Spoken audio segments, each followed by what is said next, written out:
Break the anxious-avoidant trap. 5 tips for early stage dating. Hi guys, it's Katya Morozova. I am a personal and relationship coach for people who are ready to heal their attachment wounds, heal from their relationship breakup, choose better partners, and finally have the healthy love that they deserve. In today's video, I want to cover these 5 tips to really set up your relationship for success.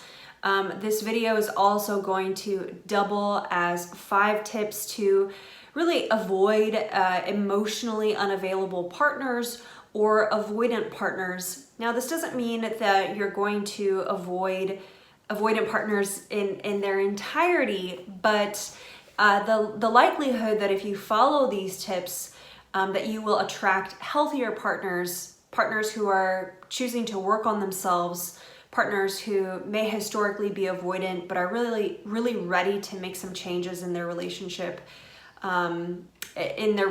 style, then this video is definitely for you. So definitely stick around for the 5 tips. Go ahead and hit that subscribe button if you want helpful information on recovering from your breakup, learning about your attachment style and the attachment style of your previous partners, and really attracting healthier partners and healthy love into your life. Tip number 1 is put yourself first.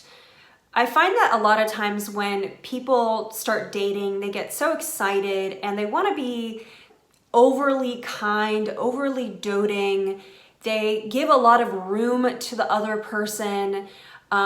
And this need to be liked, to be approved of, and to be accepted in early stage dating is really high.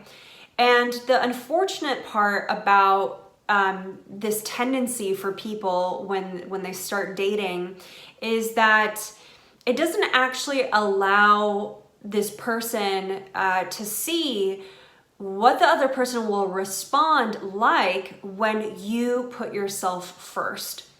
So in a sense, it becomes really easy for the other person to get along with you because maybe you're being very agreeable, or you're, not really expressing your own opinions. You're kind of going along with whatever this other person says, or going along with their plans.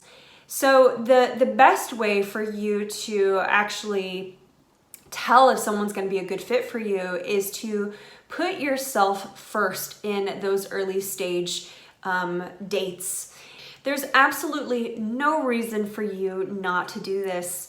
Putting someone else first is something that comes later in the relationship, and ideally, on some level, you're always putting yourself first, because the reality is you can't take care of someone else. We've all heard this line, but you can't really love someone else until you love yourself. Well, you also can't take care of anyone else unless you take care of yourself. Tip number 2 is validate your own experience.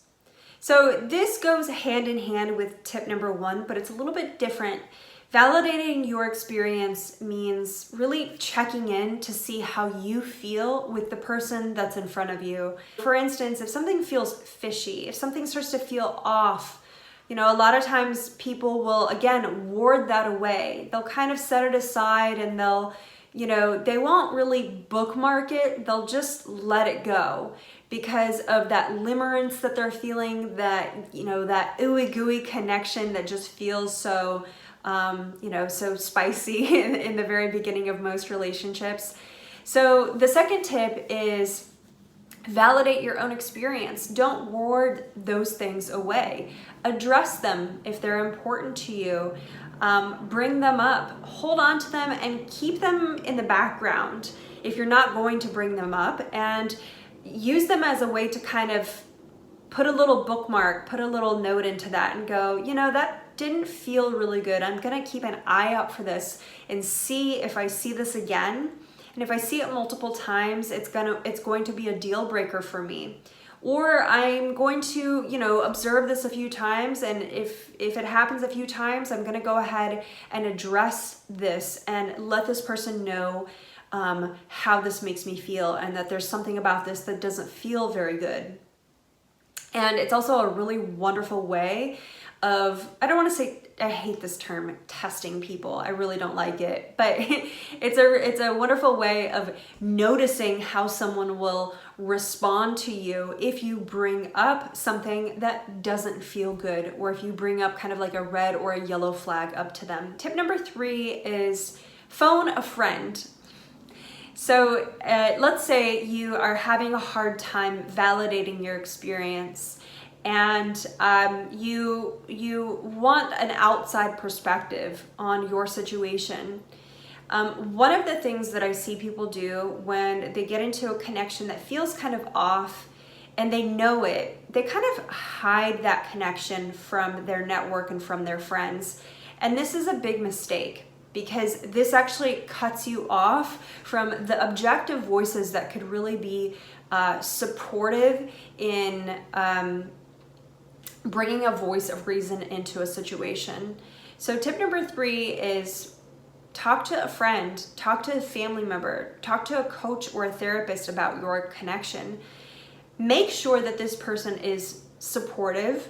Ideally, this person is maybe not outraged at what you're about to share with them, but can, receive what you're communicating in a really calm way, and, be that voice of reason, but do it in a really compassionate way. If you have someone like that in your life, then I highly recommend that you use your network in that early stage relationship. Resist the urge to hide your relationship from the people who care about you, and listen to their advice if, they notice that something is just not quite right. This is going to save you a lot of time. This is going to save you a lot of emotional energy, and the potential that you may get into another relationship that just is not very good, is not a very good fit. Ideally, your friends, your family, or your chosen family are the people in your life who know you the best. And so one way that you can execute this, if you're going to ask a friend or a family member, is to really give them the permission to be really blunt and honest with you, to not sugarcoat it, especially if your friends are typically agreeable and will be, outraged with you when you're outraged. You want to give someone the permission to speak freely and to disagree with you if they need to. Tip number 4 is notice the impulse to change someone. So if you start having thoughts like, I think I can change this about this person, or these little thoughts that creep in that say, I bet this will go away after some time. I bet they'll stop doing this, or I bet I can get them to stop doing this thing that they do, or I bet this interest isn't really important to them, and eventually they'll outgrow it, or in time they'll see.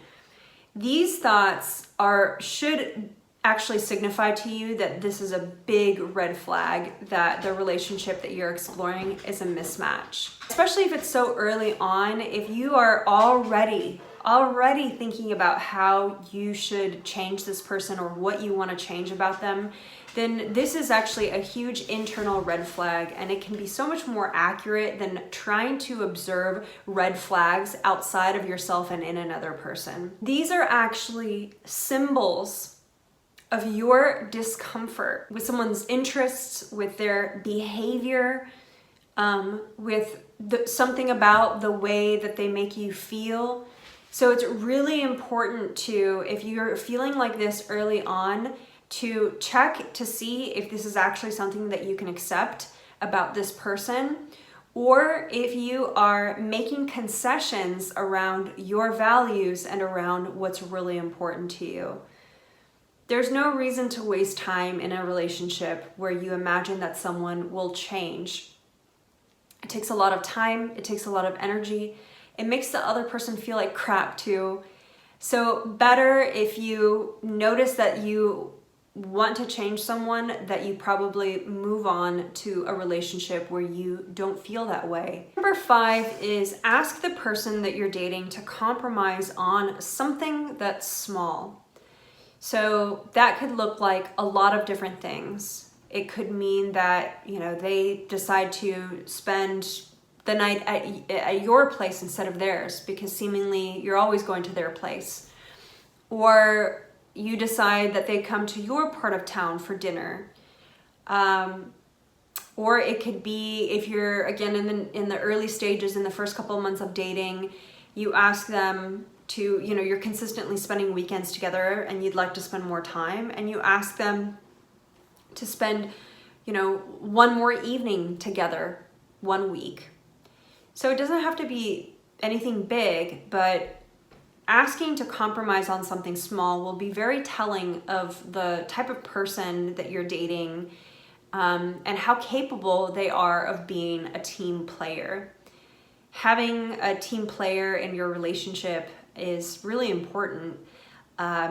It's going to allow you to set up the relationship for success. And if you can learn that about someone early on, it's really going to weed out a few different types of people. It's going to weed out people who maybe aren't ready for the kind of connection that you really want. It's going to weed out people who are significantly avoidant at this point in their life. And it's going to weed out people who are also not team players, or are just emotionally unavailable and not prioritizing relationships at this time. Now, of course, if you ask someone to compromise on something small and they say no, that's not your cue to necessarily end the connection, but it is your cue to take a note and see if after asking a couple more times, if something shifts and if they become more flexible.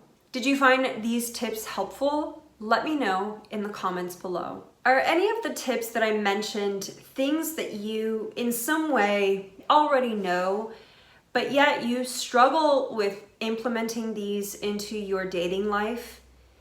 If so, then I really recommend trying on one-on-one coaching with me. This is something that I love helping people with. It's one of my favorite things to work on.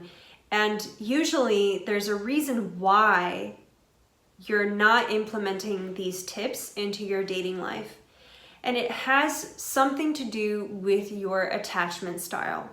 It's usually a hidden belief, some type of subconscious block that really kind of pushes you to prioritize other people instead of prioritizing yourself in relationships. This often comes from, an attachment wound or growing up in an insecure household.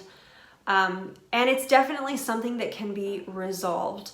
It can be resolved by getting into deeper relationship and deeper connection with yourself. And when you do so, these tips become really easy to implement in your life. So if you think that these tips are right now unattainable, if after viewing this video that's your take on what I'm saying, then I really, really strongly recommend that you book a session with me and explore a coaching relationship. In my coaching sessions, I really help my clients create greater discernment in their dating relationships. I help them bridge that relationship with themselves so that they feel more confident and more connected to themselves, their own needs and wants, and to their voice when they go on dates and when they're in those early stage relationships. So if that sounds like something that you want help with, then please reach out, get support, and attract the kind of love that you really deserve. Definitely check that out in the description below. One last thing. I have a survey that I would love for you to fill out. I'm working on creating a digital product, digital course for you guys, and I would love to know what is it that you want to learn about. If you could fill out that survey, it's going to be in the description. It's going to be somewhere close to the top. It's going to take you less than 2 minutes to fill that out. If you could do that, I would greatly appreciate it, and thank you so much for taking the time. Did you like this video? If you did, definitely give me a thumbs up, and go ahead and subscribe to my channel if you want to watch more videos like this, more videos about attachment styles, more videos supporting you getting over a breakup and attracting healthy love into your life. Next up is my video on why you attract avoidant partners. Definitely check that out next. I think it's going to complement this video really well.